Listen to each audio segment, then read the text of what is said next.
Good morning বন্ধুরা, মধ্যবিত্ত বাঙালি ব্লগে তোমাদেরকে স্বাগত জানাচ্ছি। আর সকাল সকাল উঠে স্নান করে একদম ফ্রেশ হয়ে নিয়েছি। আর এখন বাজে প্রায় 11:30 মতন। আর ওই যে গুড়গুড়ি ছোটো বাচ্চাটা, সাদা বাচ্চাটা আসছে টুকটুক টুকটুক করে হেঁটে হেঁটে, এখন দেখেছে আমাকে। আর আমি এখন এই ঘরে এলাম একটুখানি স্নান করে, যেহেতু বাবা পুজো দিয়ে গেছিলো তাই পাটাটা তুললাম, মানে থালাটা তুলে নিলাম ঠাকুরে। আর গুজিয়া প্রসাদ ছিল, মানে গুজিয়া বলতে প্রদীপ সন্দেশ, তো আমি খুব খেতে ভালোবাসি তাই আগে মুখে পুড়ে নিলাম ঠাকুরকে প্রণাম করে। আর এখন ব্রেকফাস্ট করবো না, আগে যাই ওই ঘরে কি কাজ বাজ আছে কমপ্লিট করি। কি আছে বল?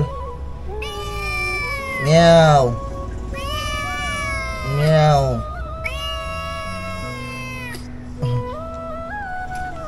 ওই যে ঠাকুমার সঙ্গে বসে আসলে ওরা এত ম্যামা করছে সকালবেলা এসে এখনো কিছু খাবার পাইনি, কারণ আমি উঠেছি বেলা করে এখনো খাইনি। আমি না খেলে খাওয়ার দেওয়া যাবে না। রিয়া যখন গেছে মনে হয় তখন খেতে দেয়নি, তখন আসিনি বলে, তাই তাড়াতাড়ি করে বিছানা তুলে আগে যাবো ব্রেকফাস্ট করতে, কিংবা ওদেরকে খাবারটা আগে দিয়ে নেবো, তারপর ব্রেকফাস্টটা করবো। আবার ওই দিকে নেমন্তন্ন আছে, ওই দিকে নেমন্তন্ন বলতে রিয়ার এক দিদার বাড়িতে নেমন্তন্ন আছে। রিয়া তো সকাল সকাল চলে গেছে। আর এই যে ওদেরকে ভাত মাখিয়ে দিলাম, এখন খাচ্ছে কুসুম দিয়ে। আমিও যাবো খেতে, এখনও আমি খাইনি, ওদেরকে আগে দিয়ে দিলাম খেতে। এখন আমি যাচ্ছি খেতে। খাবারে আছে ডিম সেদ্ধ, আর কি আছে দেখছি গিয়ে বসে খেতে বসে। ও ডাল, ভাত, আলু ভাজা, আলু পটলে আলু আর ডিম সেদ্ধ, এই হচ্ছে সকালে খাবার। আর এইরা হচ্ছে খেয়ে দিয়ে এখন বিশ্রাম নিচ্ছে। আমারও খাওয়া দাওয়া প্রায় হয়ে গেছে। এইটা তো পড়ে ঘুমাই সারাক্ষণ, খাওয়া দাওয়া পেটে পড়ে গেলে আর কোনো কথা নেই। যাই হোক, এখন একটু কাজে বসি, ঝটপট করে কাজগুলো কমপ্লিট করে আবার যেতে হবে নেমন্তন্ন বাড়ি। নিজের বাড়িতে থাকি দেরি করে খাই ঠিক আছে, কিন্তু লোকের বাড়ি যাবো তাড়াতাড়ি তো যেতেই হবে। তো যাই হোক, এদিকে কাজ আমার কমপ্লিট হয়ে গেছে। এই যে জামা কাপড় আমি বিছনায় গুছিয়ে রেখেছিলাম, এখন পরে রেডি হচ্ছি, ঝমঝম করে পরে রেডি হয়ে বেরিয়ে যাব। সাইকেল নিয়ে যাবো ভাবছি, কিন্তু গরম আছে বাইরে, যাই না কী হবে, দেখি বেরোই তো তারপর দেখছি। তো সাইকেল নিয়েই বেরোলাম। বেরিয়ে কিছুটা যাওয়ার পর আর ভালো লাগলো না গরমের চোটে, তাই বাইকটা আবার নামালাম, নামিয়ে বেরিয়ে পড়লাম।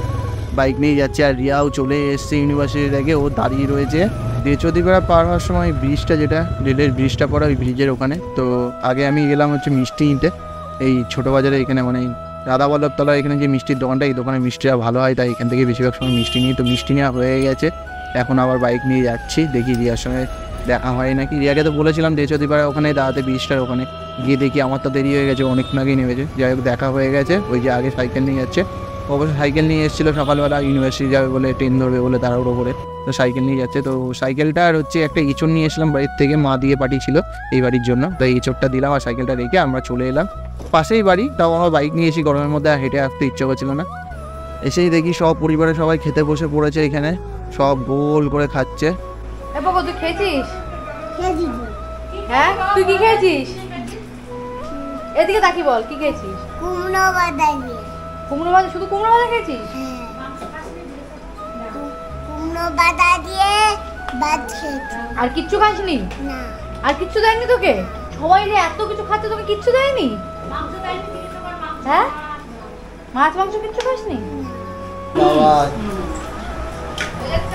শুরু করবো তাই তো বুঝতে পারছি না।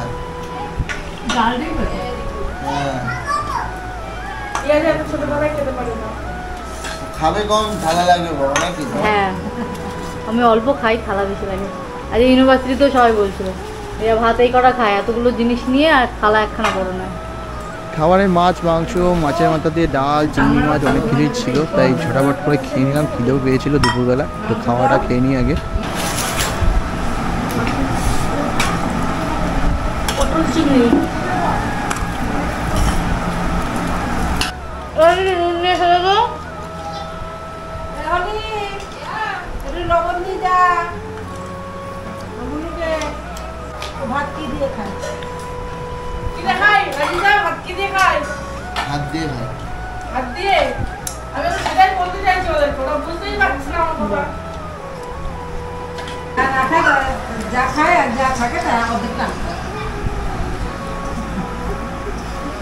2 হাতে দেবো ছোটটাকে, আন্না আন্না, এক হাতে দেখবো, এক হাতে তুলবো, আন্না আন্না, বড় দেবো তাই, এক হাতে আন্না আন্না।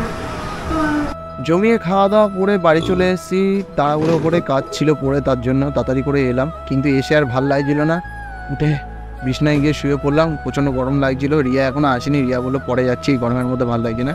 তা ওকে বললাম তুমি পরে সাইকেল নিয়ে চলে আসো। তো অনেকক্ষণ শুয়েছিলাম, তারপর রিয়া এলো, রিয়া এসে শুয়ে পড়েছে। আমি তো ঘুমিয়েই পড়েছিলাম, কাজবাজ কিছুই করিনি। এখন বসছি কাজে, তারপরে আবার ভিডিও রেকর্ডিংয়ে বসতে হবে, অনেক কাজ বাকি আছে। যাই হোক, ব্লগটা আর বড় করতে পারছি না, মানে ব্লগটা এরপরে আর কন্টিনিউ করতে পারছি না, কারণ অনেক কাজ রয়েছে পড়ে, সেইগুলোকে মিটাবো। তাই এখন মোটামুটি 8টা বাজে, 8টা সাড়ে 8টা বাজে, রিয়া শুয়ে রয়েছে, শুয়ে থাকুক, আমি কাজ করি। তো ব্লগটা এখানে শেষ করছি, দেখা হবে নেক্সট ব্লগে, ততক্ষণের জন্য টাটা।